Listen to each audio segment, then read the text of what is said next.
Salam sejahtera pemirsa budiman, bahagia jumpa kembali saudara dalam Dimensi Iman Kristiani.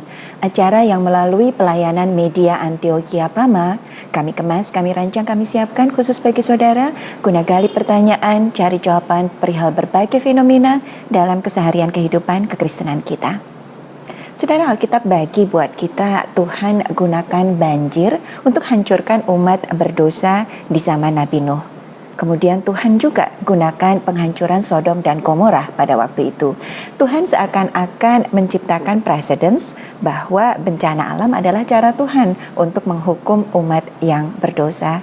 Saudara, kita akan angkat topik bahasan bencana alam dan kematian dalam bincang-bincang kita di Dimensi Iman Kristiani hari ini. Dan untuk itu sudah hadir bersama kita kedua narasumber kita, Roy dan Saud. Shalom Roy. Shalom Bu Anis. Shalom Saud. Shalom Bu Anis. Saudara, seperti biasa kita akan kejar semua pertanyaan, kita akan gali semua jawaban seputar topik ini. Dan untuk itu sudah hadir bersama kita pendeta Bikman Sirait. Shalom Pak Bikman. Shalom Anis. Saudaraku yang kekasih, bencana alam selalu akan menjadi sebuah diskusi yang menarik dengan berbagai perspektif yang ada. Tergantung siapa Anda. Kalau Anda seorang ahli lingkungan hidup, pasti akan dengan segera berkata, manusia sudah merusak semesta. Tapi kalau Anda seorang teolog, apalagi kemudian agak sedikit fundamentalis, pasti akan berkata, Allah murka. Dan begitu pula lah kalangan agamawan menyebutnya. Nah, sangat tergantung sampai di mana. Para politisi akan menerjemahkan itu sebagai kesulitan, dan ekonom akan menghitung berapa kerugian yang dimunculkan.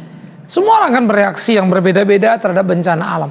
Tetapi apa kata Alkitab tentang bencana alam, kita akan pikirkan bersama-sama. Namun sebelumnya kita akan berdoa. Dan saya minta Saud untuk pimpin kita dalam doa. Kita berdoa. Terima kasih Tuhan untuk kebersamaan kami pada hari ini. Interaksi dan relasi kami di dalam membicarakan tentang satu hal yang penting, bencana alam dan kematian. Berilah kepada kami pencerahan agar kami dapat membicarakannya dengan benar. Dan itu boleh berguna bagi kami dan juga bagi banyak orang. Di dalam nama Tuhan Yesus kami berdoa dan bersyukur. Amin. Amin. Amin. Saudara yang kekasih, ketika Tuhan menciptakan manusia, dia berkata begini di dalam Kejadian 1:26-28. Beranak cuculah, taklukkanlah bumi. Begitu bersahabatnya bumi sehingga bisa ditaklukkan. Begitu bersahabatnya bumi sehingga menjadi bagian dari kehidupan manusia. Indah bukan? Manusia akan mengambil makanan dan minuman hari-harinya dari bumi. Tetapi kemudian pada pasal 3, ketika manusia jatuh dalam dosa, maka Tuhan berkata bahwa terkutuklah bumi yang diinjak atau tanah yang diinjak oleh manusia. Sehingga manusia akan bekerja dengan berkeringat, lalu semak belukar akan menghalangi. Mulai muncul sebuah bencana di muka bumi. Nah, nanti bencana ini berproses seturut dengan waktu, perilaku hidup manusia akan menjadi bencana-bencana yang mengerikan. Namun Alkitab mencatat ada dua bencana yang menjadi murka Allah secara langsung, yaitu penghukuman terhadap orang zaman Nuh yang dianggap menjadi orang-orang yang sangat jahat. Nah, itu penghukuman dari Tuhan yang menurunkan air bah. Sehingga air bah itu memusnahkan semua orang jahat, tetapi Nuh dan keluarganya yang dianggap baik selamat. Awas ya. Memusnahkan orang jahat, tapi Nuh dan keluarganya yang nggak baik selamat. Begitu pula Sodom dan Gomora. Tuhan murka dan dihukum. Sehingga Sodom Gomora habis terbakar. Tetapi Lot dan keluarganya selamat. Namun dalam keselamatan Lot dan keluarganya, istrinya nggak kuat. Mengingat masa lalu, harta yang ditinggal dan seterusnya. Dia sangat terikat dengan semua itu. Lalu dia menoleh ke belakang, padahal selalu disuruh selalu menoleh ke depan. Jangan memandang ke belakang. Akibatnya kita sudah sama-sama tahu udah jadi tiang garam. Yang saya mau katakan adalah bencana yang dijatuhkan oleh Tuhan menghantam orang-orang jahat. Tetapi bencana alam bisa menimpa orang baik. Bedakan hal ini ya. Jadi bencana yang dari Tuhan dijatuhkan sebagai penghukuman menghantam orang-orang jahat. Tuhan pilih orang yang baik. Tapi bencana alam yang terjadi sekarang ini, orang baik bisa jadi korban, orang jahat bisa selamat. Jadi saudara mesti memahami dulu perbedaan ini. Nah, sehingga kita tidak serta-merta menganggap bencana alam sebagai Tuhan murka lalu bikin bencana. Seperti dia menghukum Sodom Gomora maupun orang di zaman Nuh dengan air bah. Harus hati-hati.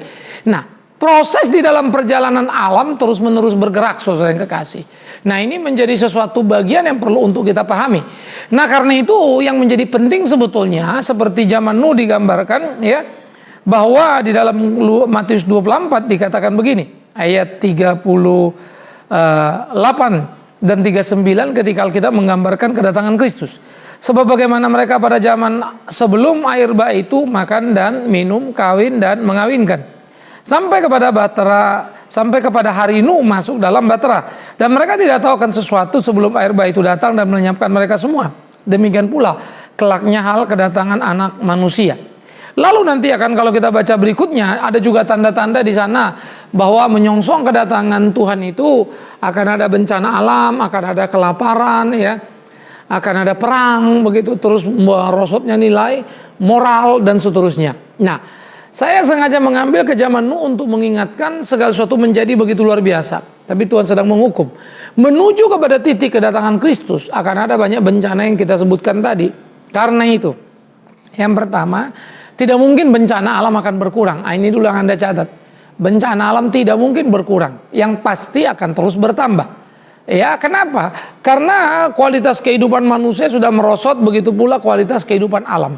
Perilaku serakah manusia telah mengakibatkan gangguan yang sangat besar terhadap alam. Lalu gangguan terhadap alam mengakibatkan bencana. Ya, baik itu banjir, baik itu gempa dan seterusnya. Karena kita menggali ke dalam perut bumi untuk mengambil tambang dan seterusnya tanpa pernah mengurusnya, ya, sehingga akan terjadi pengaruh-pengaruh pada bumi. Tentu tidak dalam sekejap, tetapi jangka panjang dia akan berpengaruh besar. Nah, oleh karena itu, bencana alam itu harus kita pahami di dalam pengertian yang tepat, supaya jangan terlalu mudah kita menganggap bencana alam itu seperti air bah ataupun seperti Sodom Gomora. Ingat, sebelum kita lanjut kepada diskusi kita, di Sodom dan Gomora, orang baik diselamatkan, orang jahat dibinasakan. Air bah, orang baik diselamatkan, artinya orang pilihan Tuhan. Yang jahat dibinasakan. Dalam bencana ada orang baik yang jadi korban dan ada orang jahat yang selamat dari bencana. Karena itu cerdas berpikir supaya kita tidak terlalu menyederhanakan semua persoalan, tapi melihat dengan secara utuh apa yang menjadi kehendak Tuhan di dalamnya. Begitu, Anis. Ya, terima kasih Pak Pendeta Roy. Sebetulnya Pak Bigman tadi sudah paparkan buat kita dengan cukup jelas sebetulnya, tapi mewakili pemikiran yang begitu beragam di antara para pemirsa dan barangkali juga di antara kita bertiga. Roy sendiri masuk dalam kelompok yang mana? Lebih memaknai bencana alam sebagai wujud dari murka Tuhan atau lebih sepenuhnya karena kelalaian manusia? Mengacu kepada Matius 24 bahwa di situ Yesus sudah menubuatkan bahwa manusia yang hidup di zaman akhir ini akan hidup di dalam terjadi bencana-bencana alam. Yeah. Kalau saya melihat ayat itu ada 3 aspek. Yang pertama yang mungkin yang tadi Pak Bigman sudah bilang bahwa memang ini adalah umur bumi kan memang semakin hari semakin tua, sudah ribuan tahun. Jadi kalau secara logika saja sudah normal kalau memang sudah ada bencana alam gitu. Dan mesti diingat bahwa bumi yang kita injak ini bukan bersifat kekekalan, tetapi hanya bersifat kesementaraan.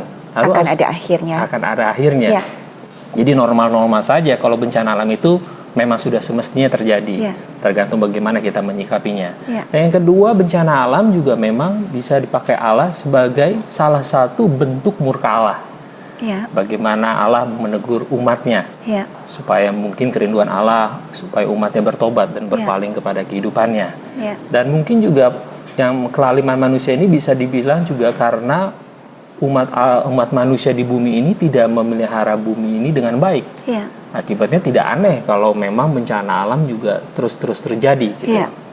Lalu yang saya lihat aspek yang ketiga, bencana alam juga bisa dipakai oleh Allah untuk menyelamatkan umat pilihannya.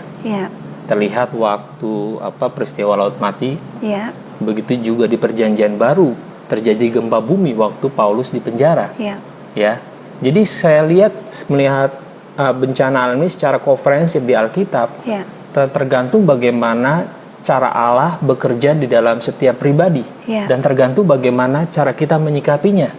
Tetapi terlebih dari semua itu yang paling penting yang Yesus tegaskan, bahwa itu tidak mungkin tidak terjadi, itu pasti terjadi. Jadi yang Yesus tekankan bagaimana kita hidup waspada. Ya. Justru dengan semakin begini seharusnya kita hidup semakin lebih sungguh-sungguh di hadapan Tuhan. Saya kira begitu, Bu Anis. Saud, masih pertanyaan yang sama sebetulnya. Apa yang sudah kita angkat, 2 contoh yang Pak Pendeta sudah lebih dulu bagi buat kita, kemudian Roy tambahkan lagi dengan 2 contoh yang berikutnya. Itu kan kira-kira yang dikatakan banyak orang ya Saud, bahwa Alkitab jelas-jelas kok tunjukkan pada kita bahwa Tuhanlah selalu yang berada di balik bencana alam, paling tidak itu yang tercatat di dalam Alkitab, sehingga kalau bencana alam terjadi ya Tuhanlah sepenuhnya yang berada di belakang bencana alam itu. Saud, bagaimana makna itu, Saud?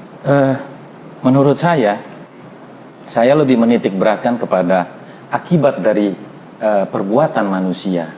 Ya. Jadi saya ambil kalau manusia itu menabur sesuatu yang baik, dia akan menuai yang baik. Sesuatu yang tidak baik, nanti dia juga akan menuai yang tidak baik. Ya.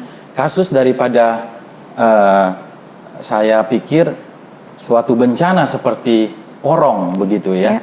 Karena akibat ulah manusia yang mendrilling tidak sesuai dengan aturan, maka terjadilah suatu bencana akhirnya.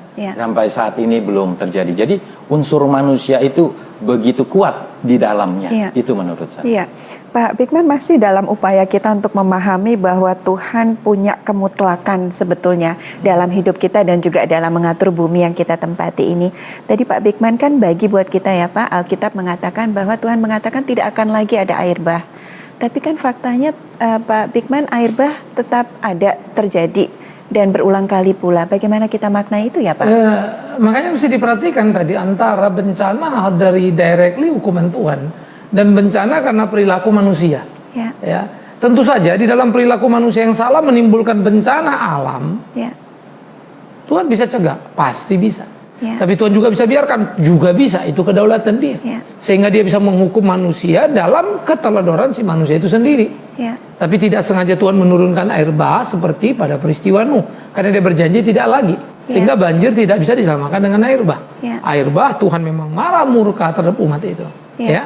Sehingga air bah sekarang atau banjir adalah karena perilaku kita. Dan Tuhan biarkan itu menjadi tanggung jawab kita. Sehingga kita menjadi kesulitan di sana. Nah, oleh karena itu bagian pertama yang kita mesti lihat adalah seluruh bencana, baik banjir, baik gempa, penuaan bumi telah terjadi, perilaku kita terhadap alam juga sangat menakutkan. Katakanlah global warming begitu, itu kan bukan gejala alam, ya, tapi adalah sebagai produk dari keserakahan manusia dan pola hidup manusia yang merusak alam ini. Ya, misalnya aerosol yang kita semprotkan, kemudian laut yang kita reklamasi, misalnya hutan yang kita babat, ya air yang kita sedot, pola hidup yang selalu tidak teratur, itu kan mengakibatkan kerusakan. Karena limbah itu kan kejorokan manusia, toh. Nah, jadi Tuhan tahu, ya, dan Tuhan biarkan itu jadi bagian kesulitan manusia yang dibuat oleh manusia itu. Nah, karena itu sekali lagi saya bilang bedakan bencana alam tadi. Tapi bukan Tuhan tidak bisa mencegah. Tetapi sebetulnya di dalam hal ini mestinya adalah tanggung jawab kita terhadap Tuhan atas ciptaan yang dia buat. Mestinya kita punya kesadaran tinggi dong, untuk tidak merusak itu, untuk menjaga itu, karena itu kan punyanya Tuhan itu. Nah, itu yang mestinya dipahami oleh tiap orang ketika kita memahami bencana alam, supaya nggak gampang-gampang Tuhan marah. Lalu tanggung jawab kamu apa ya? Kayaknya Tuhan yang jadi, kalau Tuhan marah kan Tuhan ngerusak dalam pengertian itu. Nah, pernah nggak kita ngomong, wah Tuhan murka ini, berarti Tuhan ngerusak alam dong. Terus-menerus merusak. Kok apa iya? Atau kita yang merusak? Sehingga Tuhan marah terhadap apa yang kita lakukan, dan Tuhan biarkan. Sehingga kita harus menanggung konsekuensi dari yang kita lakukan perusakan itu. Begitu. Pak Bigman, kita sebagai umat Kristen diajarkan untuk memahami bahwa takdir dalam kehidupan kita sebagai orang Kristen adalah soal apakah kita dianugerahi keselamatan atau tidak. Di luar itu, selain itu ada dalam wilayah kedaulatan Tuhan, tapi tidak dalam konteks takdir seperti yang kita bicarakan tadi. Tanggung jawab manusia. Tanggung jawab manusia, betul. Tapi Pak, lagi-lagi contoh Nuh dan contoh Sodom Gomora mengajarkan pada kita, atau kita melihat di sana bahwa Tuhan dengan jelas menentukan kan Pak, cara dan waktu kapan seseorang akan akhiri hidupnya. Betul, itu terjadi dalam konotasi pilihan dan tidak pilihan. Artinya buat orang-orang yang pada waktu itu mati, buat mereka sebetulnya kematian jadi sesuatu yang sudah ditakdirkan Tuhan ya Pak, cara dan waktunya juga. Lalu mungkin pertanyaan lanjutannya barangkali Roy ya, jadinya adalah kalau Tuhan tidak menggunakan cara itu sekarang, berubahkah Tuhan pada waktu PL dan kemudian sekarang ini? Tidak ada yang berubah pada Tuhan, konteks kita yang berubah. Ya, perubahan konteks itu yang harus kita pahami dalam beberapa perjalanan kehidupan kita, kan begitu. Sehingga seperti air bah, Tuhan kan bilang, aku tidak akan lagi membuat itu, kan. Betul. Ya. Tetapi kan kemudian banjir-banjir lain banyak. Betul. Tapi air bah itu kan menghancurkan seluruh bumi pada waktu itu. Betul. Di mana manusia berkumpul di satu titik itu. Ya. Nah, oleh karena itu saya pikir ada pemahaman-pemahaman serius yang perlu kita pahami, bahwa Tuhan tidak pernah berubah dalam tindakan, tapi konteks yang bergerak yang berubah dalam keseharian. Ya. Oke. Misalnya bumi dulu belum dihuni seluruh sudut bumi, sekarang semua sudut bumi sudah berpenghuni, karena manusia terus bertumbuh, berkembang biak, kan gitu. Nah, oleh karena itu perubahan-perubahan yang terjadi itu kan karena konteks. Dulu di barat nggak ada orang, sekarang ada orang, dan perilaku orang di barat, di timur. Ini kan juga menjadi perilaku yang memberi sumbangan terhadap perusakan alam itu. Nah, soal mati, apakah mati karena bencana alam atau mati ditabrak mobil, itu kan soal cara mati. Tetapi bahwa umur manusia di tangan Tuhan itu betul. Nah, misalnya saya agak ekstrim, bunuh diri misalnya, kan, lah emang Tuhan nggak bisa cegah. Apa Tuhan izinkan? Jelas tidak.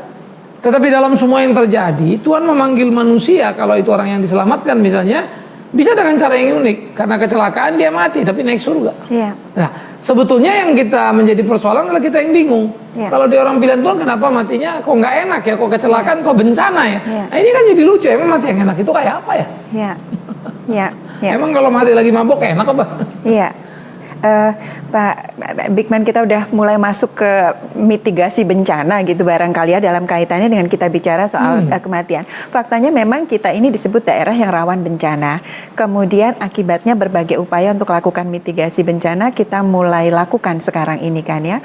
Pak Bigman, kapan ya usaha untuk memitigasi bencana dan kemudian tentunya mencari selamat sebetulnya menjadi upaya yang bisa dikatakan meragukan penjagaan Tuhan, atau kebalikannya, kapan justru ketidakupayaan kita itu bisa dianggap sebagai kekonyolan? Kita ingatlah ya kasus Gunung Merapi dan sebagainya, di mana kita dengan mudah setengah menghakimi, kan, kenapa mereka itu tetap ada di situ, jelas-jelas itu tempat yang berbahaya. Sementara dari sudut pandang yang lain kita bilang, kenapa kita harus ragukan penjagaan Tuhan? Apa sih Pak batasnya kita berusaha menyelamatkan diri dengan kita? Ini kan rasa posisi, memang bagaimana kita membangun kerangka pikir itu menjadi sangat penting. Nah, kalau kita misalnya melihat di dalam sebuah bencana, ya, dengan sederhana kan kita bisa bilang begini, ya kalau sudah mau mati ya mati, ya. Kemudian ada gempa dan mereka tidak pergi ya pasti mati, gitu.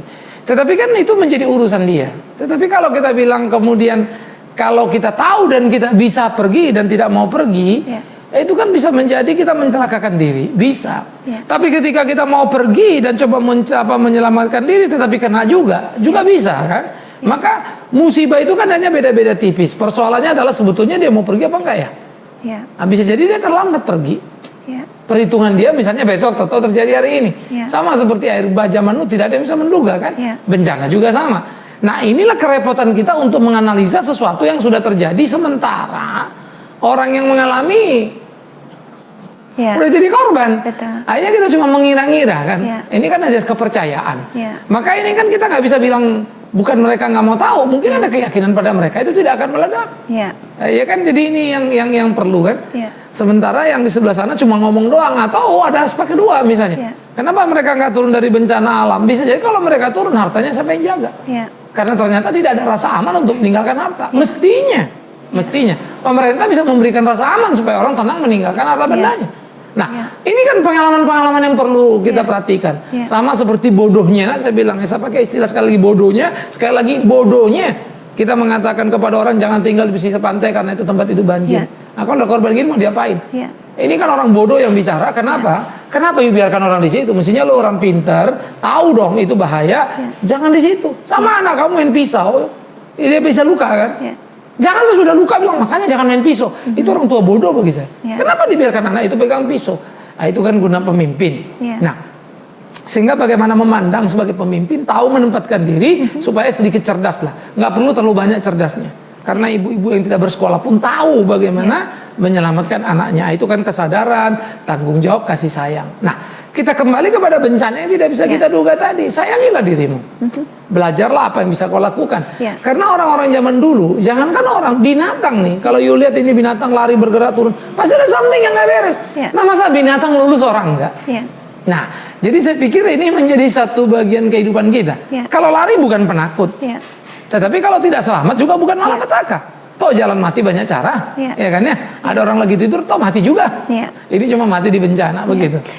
Saud dan Roy, mungkin ini sedikit keluar tapi saya pikir masih terkait dalam konteks kita sedang membangun iman kekristenan kita dan iman percaya kita pada Tuhan. Tadi kan Pak Pendeta bagi buat kita bahwa bencana tidak terduga.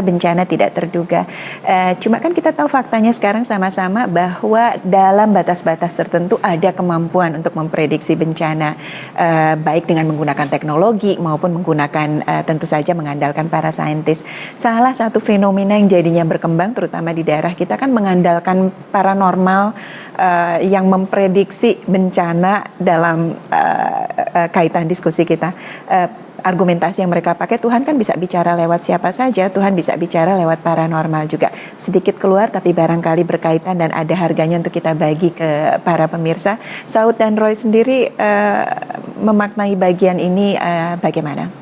Kalau saya melihat itu, sekalipun mereka paranormal, tapi tetap saja satu, mereka adalah manusia. Artinya prediksi mereka bisa jadi, bukan bisa jadi lagi, banyak juga yang sudah betul-betul tidak tepat gitu loh. Jadi saya meresponi hal itu, saya tidak percaya dengan hal itu. Tapi saya lebih percaya apa yang dikatakan Alkitab begitu. Saya tidak terlalu pusing dengan apa yang dikatakan paranormal, tetapi saya memusingkan apa yang dikatakan Alkitab, yaitu tugas Yesus.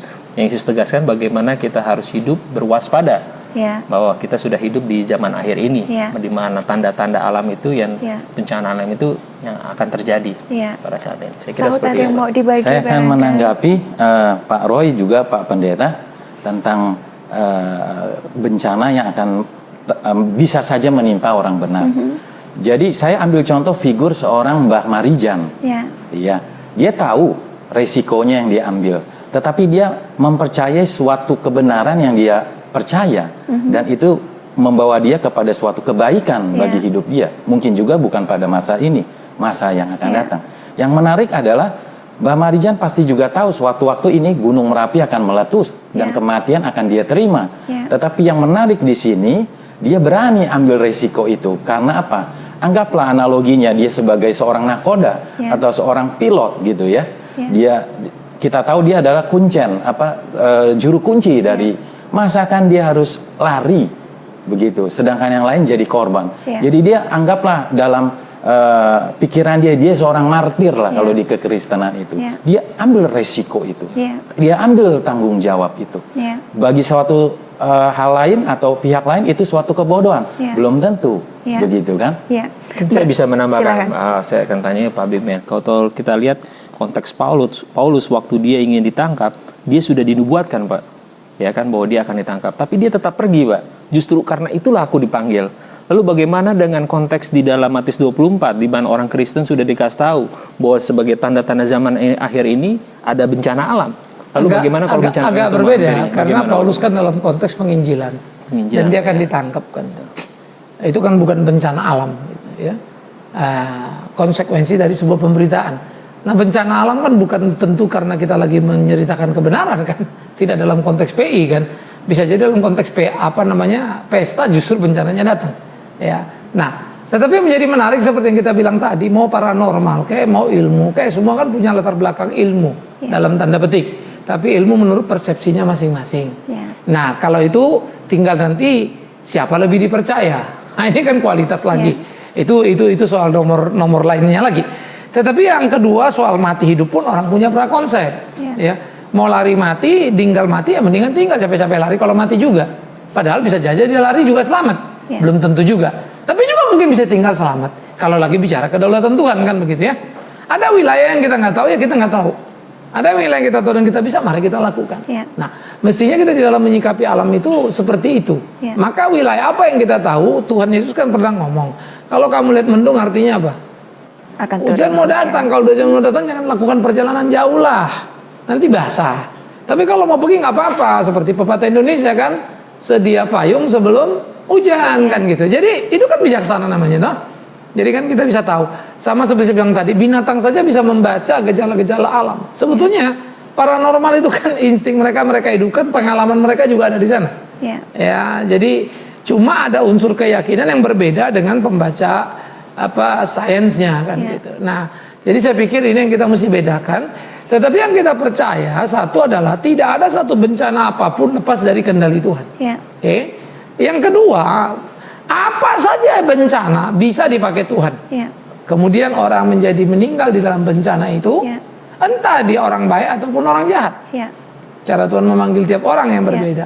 Aspek yang ketiga, dari sebuah bencana timbul hal yang menyedihkan, kita lalu mengatakan bencana alam Tuhan murka. Belum tentu Tuhan murka lalu menimbulkan bencana. Tetapi justru Tuhan marah terhadap kita yang membuat hidup ini mengakibatkan bencana.